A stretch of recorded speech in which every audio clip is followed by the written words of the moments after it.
Imagine you have an enemy who hates you, who wants to harm you, who betrays you. What would you do? How would you deal with such an enemy? How would you destroy such an enemy? Would you fight back with violence and aggression? Would you seek revenge and retaliation? Would you curse and abuse them? Would you hate and resent them? Would you fear and avoid them? Would you despair and give up?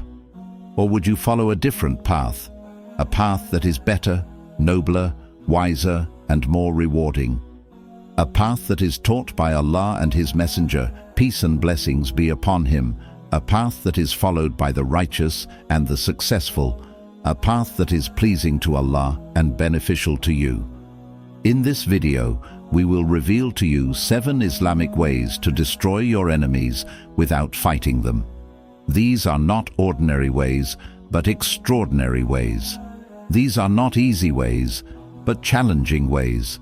These are not worldly ways, but heavenly ways. These are the ways that will make you a better Muslim and a better human being. These are the ways that will make you a winner in this life and the next. These are the ways that will make you destroy your enemies without fighting them, but rather by winning their hearts and minds. Are you ready to learn these amazing ways? Stay tuned and watch this video till the end. You won't regret it. Lesson 1. Seek refuge in Allah from the evil of your enemies. Lesson 1. Seek refuge in Allah from the evil of your enemies. The first and foremost way to destroy your enemies without fighting them is to seek refuge in Allah from their evil. Allah is the protector, the helper, and the supporter of the believers. He is the one who can defend us, assist us, and grant us victory over our enemies. He is the one who can remove the harm and the hardship that they cause us. He is the one who can turn their plots and plans against them. Allah says in the Quran, "And if an evil suggestion comes to you from Satan, then seek refuge in Allah. Indeed, He is hearing and knowing." The Prophet, peace and blessings be upon him, taught us to seek refuge in Allah from the evil of our enemies by saying, "O Allah, we place you before them, and we take refuge in you from their evil." By seeking refuge in Allah, we acknowledge our weakness and dependence on Him, and we affirm His power and sovereignty over everything. We also protect ourselves from the whispers of Satan, who may incite us to respond to our enemies with evil or to despair of Allah's help. We trust that Allah will protect us, guide us, and grant us a way out of our difficulties. Lesson 2. Forgive your enemies and pardon their faults. Lesson 2. Forgive your enemies and pardon their faults. The second way to destroy your enemies without fighting them is to forgive them and pardon their faults. This may seem counterintuitive or impossible, but it is actually one of the most powerful and noble ways of dealing with our enemies. Forgiveness is not a sign of weakness or cowardice, but rather a sign of strength and courage. Forgiveness is not a surrender or a compromise, but rather a victory and a liberation. Allah says in the Quran, "And the retribution for an evil act is an evil one like it. But whoever pardons and makes reconciliation, his reward is due from Allah. Indeed, He does not like wrongdoers." The Prophet, peace and blessings be upon him, said, "The strong is not the one who overcomes the people by his strength, but the strong is the one who controls himself while in anger." Sahih al-Bukhari, 6114. By forgiving our enemies, we free ourselves from the burden of hatred, resentment, and anger that consumes our hearts and minds. We also follow the example of the Prophet, peace and blessings be upon him, who was the most forgiving and merciful of people, even to his worst enemies. He forgave the people of Taif, who stoned him and drove him out of their city. He forgave the people of Makkah, who persecuted him and his companions for years. He forgave the Jewish woman who poisoned him. He forgave the man who killed his uncle Hamza. He forgave all his enemies who embraced Islam and repented. By forgiving our enemies, we also earn the forgiveness and the pleasure of Allah, who loves those who forgive and pardon. He says in the Quran, "And let them pardon and overlook. Would you not like that Allah should forgive you? And Allah is forgiving and merciful." 24:22. Lesson 3. Pray for your enemies and make dua for their guidance. Pray for your enemies and make dua for their guidance. The third way to destroy your enemies without fighting them is to pray for them and make dua for their guidance. This may seem even more difficult and strange than forgiving them, but it is actually one of the most beneficial and generous ways of dealing with our enemies. Praying for our enemies is not a betrayal or a humiliation, but rather a favor and an honor. Praying for our enemies is not a curse or a harm, but rather a blessing and a benefit. Allah says in the Quran, "And not equal are the good deed and the bad. Repel evil by that deed which is better, and thereupon the one whom between you and him is enmity will become as though he was a devoted friend."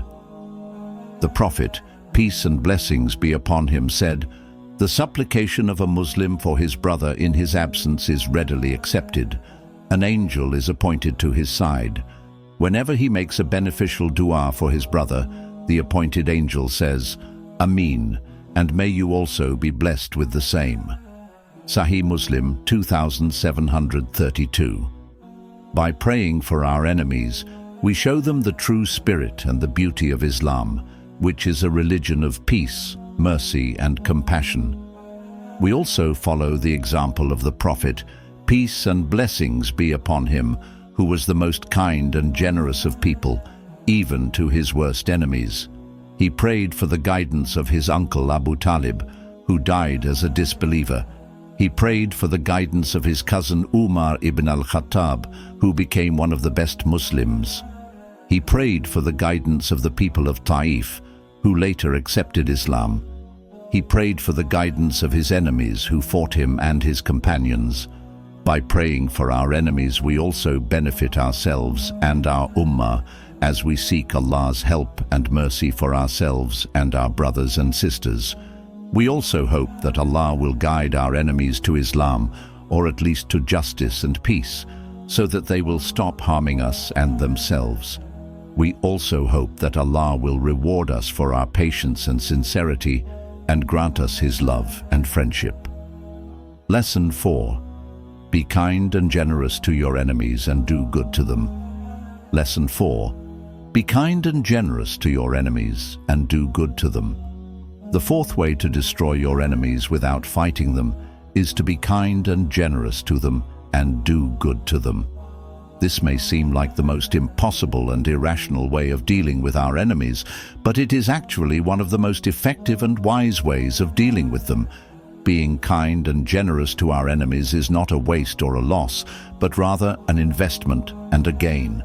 Being kind and generous to our enemies is not a humiliation or defeat, but rather a dignity and a triumph.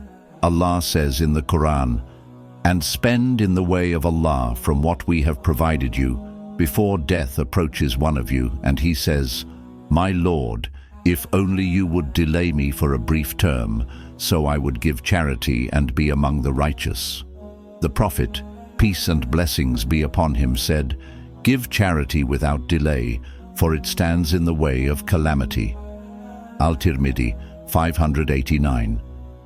By being kind and generous to our enemies, we show them the best of manners and the highest of morals, which are the characteristics of the believers.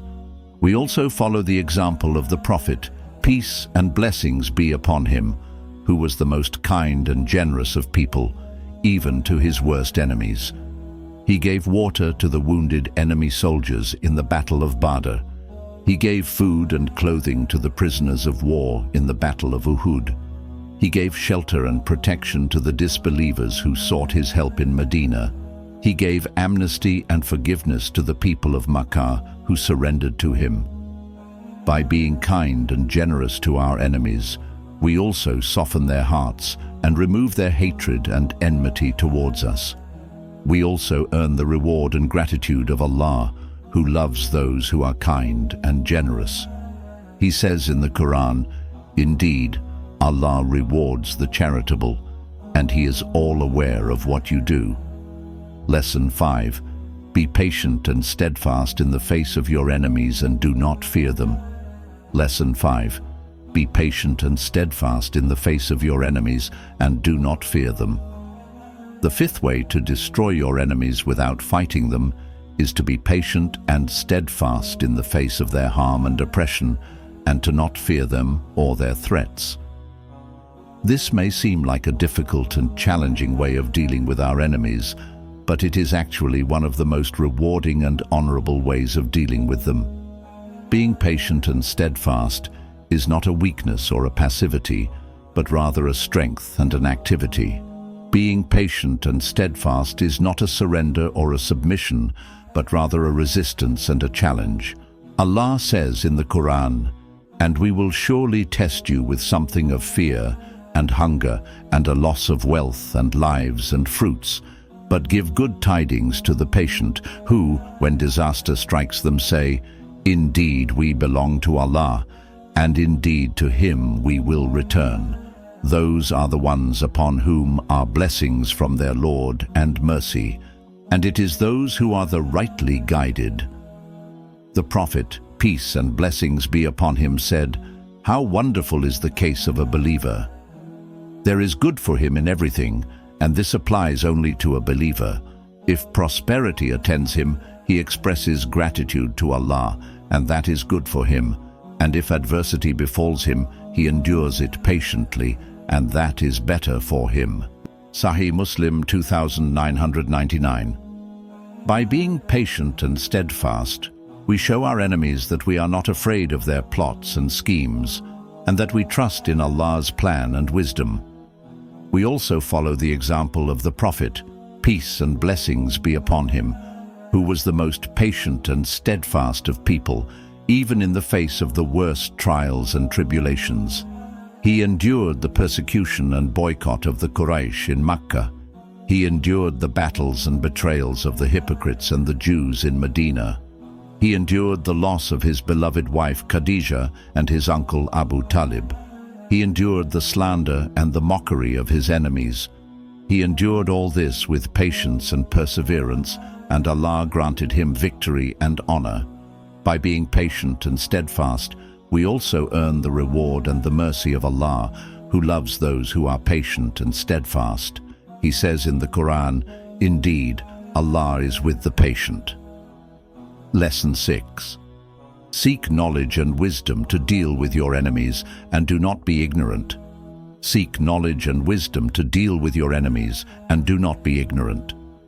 The sixth way to destroy your enemies without fighting them is to seek knowledge and wisdom to deal with them, and do not be ignorant or foolish.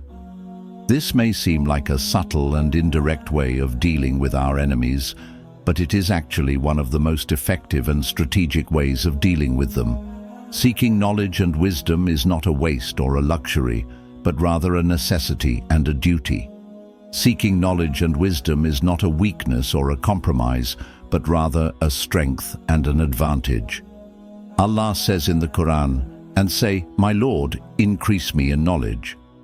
The Prophet, peace and blessings be upon him, said, "Seeking knowledge is an obligation upon every Muslim." By seeking knowledge and wisdom, we equip ourselves with the tools and the skills to deal with our enemies in the best possible manner.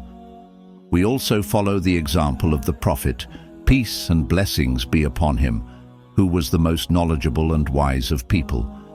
Even though he was unlettered and had no formal education, he learned from Allah through the revelation of the Quran and the inspiration of the angel Jibril. He learned from his companions and his enemies through observation and experience.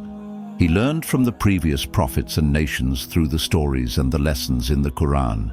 He learned from everything and everyone around him, and he taught his followers with knowledge and wisdom. By seeking knowledge and wisdom, we also gain the respect and the admiration of our enemies, who may recognize the truth and the excellence of Islam. We also hope that Allah will increase us in knowledge and wisdom and grant us His guidance and understanding. Lesson 7. Invite your enemies to Islam and do not despair of their guidance. Lesson 7. Invite your enemies to Islam and do not despair of their guidance. The seventh and the final way to destroy your enemies without fighting them is to invite them to Islam and do not despair of their guidance.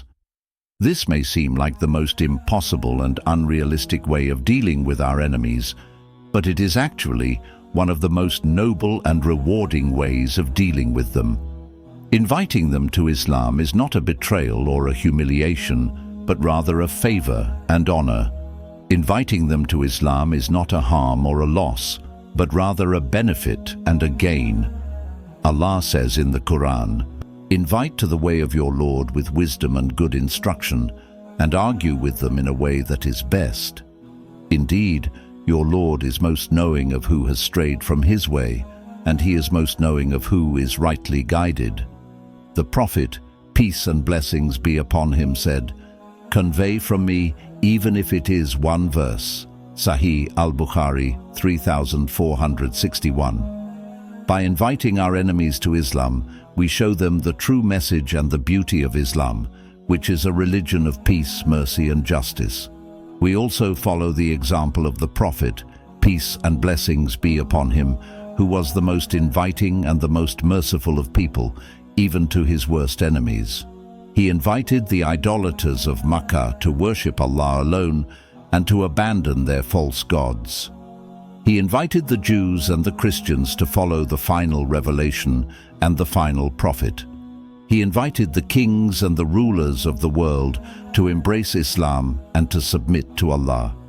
He invited everyone he met to Islam, and he never gave up on anyone's guidance. By inviting our enemies to Islam, we also fulfill our duty and our responsibility as Muslims, who are witnesses to mankind and bearers of the truth. We also hope that Allah will guide our enemies to Islam, or at least to peace and justice, so that they will become our friends and allies in this world and the next.